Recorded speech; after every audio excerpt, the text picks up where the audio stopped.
He went from a bit part in an unknown game Never expected that Mario would be our icon back then. He was just Jumpman. to one of the most recognized faces in the world.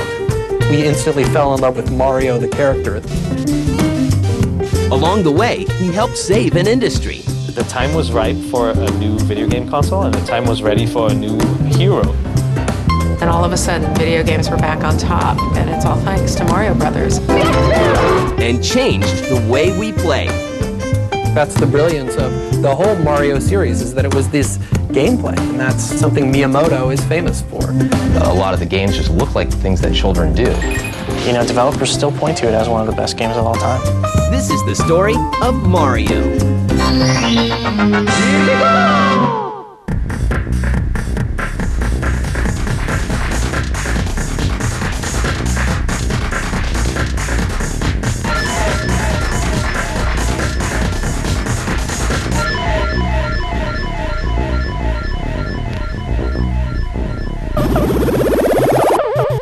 In 1980, Nintendo, a Japanese toy manufacturer, is trying to break into the already crowded American arcade market. Nintendo wanted a piece of that pie, and so they developed a game called Radar Scope, an arcade game. They released it to test audiences, and people hated it. Radar Scope was just not good. They had a bomb on their hands. Nintendo turns to a young staff artist to transform the bomb into a hit. Hiroshi Yamauchi, the president of Nintendo of Japan, got this young Shigeru Miyamoto and said, hey, make a game. And he hadn't made a game before, so this was sort of a gamble. I mean, even when I first entered the company, it was really my goal to design and ultimately sell these products, really toys that I was interested in. But Miyamoto seemed creative, and Yamauchi thought he might be up to the task. And well, you know, as it turned out, he was very up to the task. The artist, a 28-year-old Shigeru Miyamoto, had never created a game before. Eager to learn, he studies the schematics and meets with engineers and programmers. Miyamoto did exactly that. He saved it by saying, it's so bad, we can't even use it, toss it out. We're going to use the same technology to create something new. But he needs a story. Actually, with Donkey Kong, we began development on that game, originally with the idea of using Popeye in it. But because of extended contract negotiations, the sailor is left at sea. Had they used Popeye, they would have created one of the early licensed games. And of course, the trouble with the license is that, you know, you have it for this game, but you don't know what's going to happen tomorrow. And probably Popeye wouldn't have the same appeal, you know, 20 years later as Mario does. So in the end, I think it worked out for Nintendo. It could be the best thing that ever happened to him.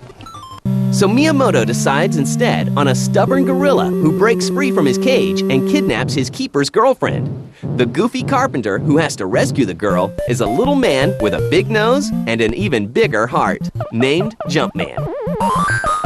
Because of the restrictions of technology, Miyamoto has to get creative with his character design.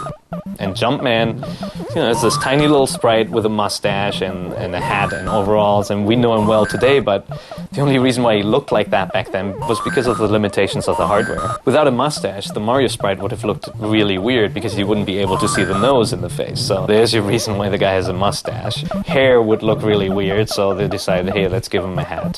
The reason Mario had overalls on was because without the overalls, the whole walking thing would have looked really bad. So there you go, there's the birth of a cultural icon. In 1981, the finished arcade game ships to America, where a certain resemblance is noticed. And common lore has it that that name is based on the landlord of the Nintendo offices in New York. The landlord's name? Mario Segale. And so, Jumpman is named Mario. Despite the unusual story and characters, players quickly learn to love the game. It did very well, and it started, you know, more and more people were playing, and quickly we realized in America that we had a hit. Before you knew it, Donkey Kong was everywhere. Really what it was jumping over the barrels. And who could forget jumping over the barrels and climbing up the ladders? It was such a simple gameplay mechanism and yet so memorable and so replayable. Donkey Kong is a very skill-based game. You think it's a simplistic game, you think it's a cutesy game, you think it's a girl's game, but it's not. People are still trying to boost up their scores to this day. Nintendo ships over 60,000 Donkey Kong arcade cabinets to locations around the country. the game quickly joins the pantheon of hit arcade titles like Pac-Man, Space Invaders, and Asteroids. Everyone remembers playing Donkey Kong in the arcade. It's fun. It's still a fun game.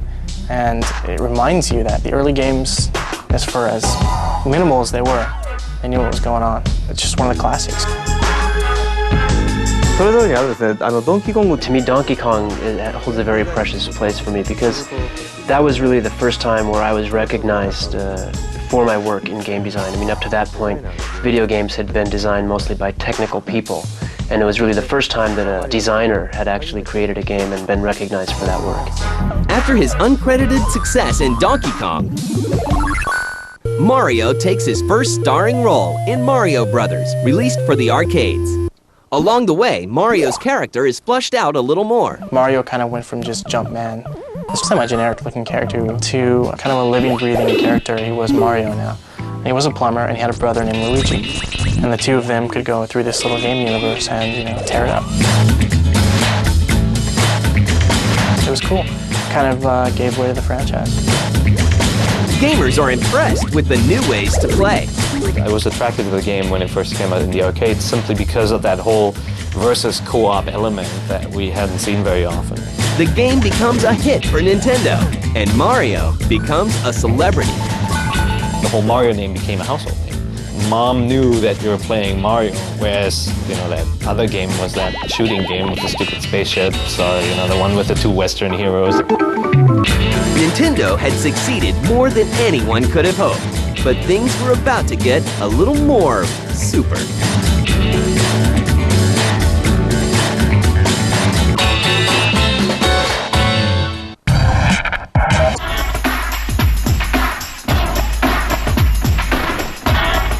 By 1984, Nintendo has established a strong presence in the arcade and is eager to do the same in the living room. However, after the terrible losses faced by companies like Atari a year earlier, people began to think of video games as simply a passing fad. I think a lot of people just lost interest. The games were so generic, there was so much bad stuff out there, they didn't want to do it. So in comes Nintendo, this Japanese newcomer, saying, we're going to make a new console. And, what a gutsy move at the time. The idea to bring out a console was just dumbfounded many people. Nintendo has already created the Famicom, or Family Computer, a console that is sweeping through Japan. But they know the only way to convince toy stores in America to carry it is to create a hit game. Work begins immediately on a game to maximize the technology. Well, yeah, it is true that we do have these kind of closets in Japan with sliding doors, and behind the doors it is very dark. And I remember as a child being kind of afraid of that darkness, or even going into the mountains and playing in the mountains as a kid and finding caves and whatnot. And that sort of exploration, too, really lingered in my memory. And so later on in life, when I did start making video games, it kind of came back into play in my imagination. And so Mario then became really the perfect game for kind of this jumping around and active expression, and just the motion on screen really became the best game for that type of action. Super Mario Brothers also introduces a storyline and characters that are familiar to all gamers. You have two brothers out to save the girl. In the original game it was Pauline, later it's Princess Peach. And you have a bad guy, and it's usually Bowser, who kidnaps the girl, and you gotta go to the end of the level, and it's usually on the right side, and get the girl. The game arrives with Nintendo's new system, the NES, just in time for Christmas, into an uncertain marketplace. There's a lot of product out there. It wasn't selling. Retailers didn't want to, get into video games anymore. And then here was this little Nintendo Entertainment System coming over from Japan, and this character, Mario, what was this about? And here was a game that featured a character. It was different. It was its adventure game, something people hadn't seen before. The time was ripe for a new video game console, and the time was ready for a new hero in video games, and there he was, Mario. It was kind of poppy and quirky. It was just definitely cool. It's something that is just burned into gamers' brains. I mean, it's like you could find, 50 years from now, play the dungeon theme.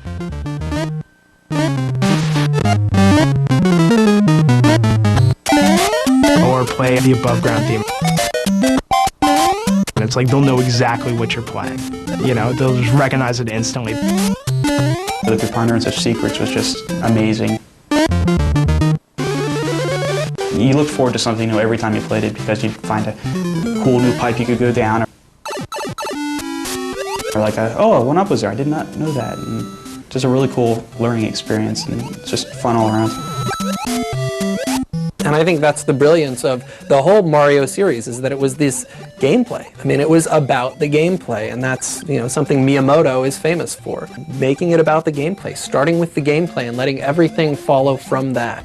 Fun. I mean, that's what it all boils down to. He somehow knows how to make a game with really tight controls, very compelling to play, challenging enough that you're going to be playing it for a while, and just cute enough and just cool enough to pull in every audience. Word spreads fast, and the game soon becomes a must-have toy for kids everywhere. And then all of a sudden, video games were back on top, and it's all thanks to Mario Brothers. It went on to be, you know, probably the top-selling video game of all time. With 40 million copies of his game reaching his fans, Mario proves he is as much a hit in the living room as he is in the arcade. But fans will have to wait for a sequel. There was actually a sequel to Super Mario Brothers, but it only came out in Japan. Super Mario Brothers 2 is basically a clone of the first game. It looks very similar, but it was so tough that Nintendo was worried that American gamers would just not like it. The next Mario game to come to America really isn't a Mario game at all. Instead, what we got in the US was a Super Mario Brothers 2 that was known in Japan as Doki Doki Panic. So Nintendo said, oh, why don't we take that game, put our Mario characters in it, because nobody cares about these Doki Doki characters, and bring that to the US. No one seems to mind the differences. The sequel quickly sells 10 million copies. Mario Mania is in full effect. Fans eagerly await the third installment of the series. By the time Super Mario Bros. 3 came out, Mario was a full-blown superstar mascot for Nintendo. Everybody knew him, loved him. You could turn on the TV and see Mario. You could go to the movies and see him in like, Wizard. He was everywhere, basically. The market was saturated with Mario. The game arrives in stores on February 12, 1990, and once again, fans love it. It was just a huge expansion on the concept of the original Mario. Everything was bigger, badder, better. The scope was immense. It was 3 megabits, that's like 12 times as big. Actually, Super Mario Bros. 3 was the biggest selling game of all. That's when you really knew Nintendo was here to stay. They were in the game. For me, that game was just really deep, polished, felt great. Whether it was pure platforming or you flying around with a raccoon tail. I mean, there's so much to do and love about that game. Despite a 6-year-old console system, Super Mario Bros. 3 sells 18 million copies, more than any other single game. It was the biggest thing in the industry, by far. Every company wanted to have a Mario, and you saw competitors bringing out wannabe mascots too, so it was cool. Like Sonic from Sega. Back then, Sonic was gaining in popularity. He was huge. He's getting bigger and bigger and bigger. And Sega was promoting the heck out of him and making him into this kind of cooler, hipper character. So yeah, there was a time there when you kind of wondered, would Sonic replace Mario? And Nintendo needed something new, and they needed it badly. So the Genesis came out first, and it was a big leap over the NES, and then Nintendo followed suit with the machine they were developing, the Super Nintendo. Sega really capitalized on that whole, speed feel and said, this guy is much faster than Mario. Mario's the old man. And it worked. In the US, the Genesis outsold the Super Nintendo, which was amazing, based on the success of games like Sonic, but also because Sega was able to predict the market. They said, gamers are getting older, they want to play something different. Mario didn't evolve. So I don't think it's because the guys at Nintendo weren't smart enough to predict the trends. I think they were bucking it. They didn't want Mario to become a grown-up character. They wanted people who are grown-ups to feel like they were kids when they're playing. They wanted to make it games. They wanted to make it fun. Nintendo prepares to retake their lead by releasing a new system. Once again, they gamble the company's future on the courageous Italians.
But after over 2 decades of gaming, how will Mario survive?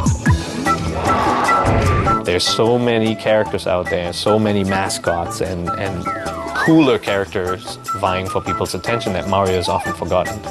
But as far as gameplay goes, Mario is still king.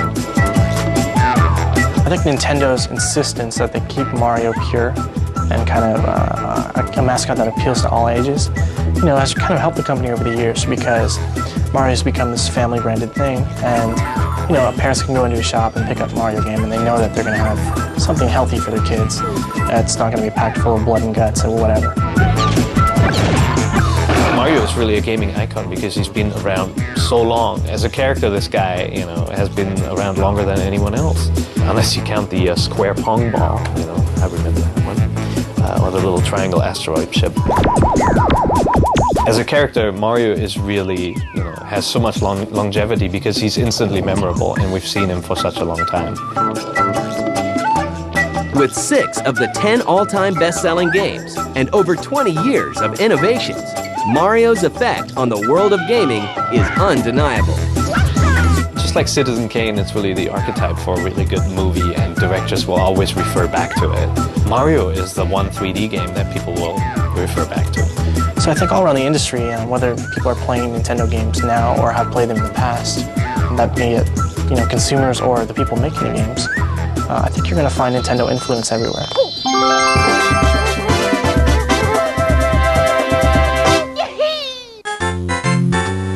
Even his creator still sees him as something special. When people ask me to draw a picture for them, somehow, for some reason, I always end up drawing Mario.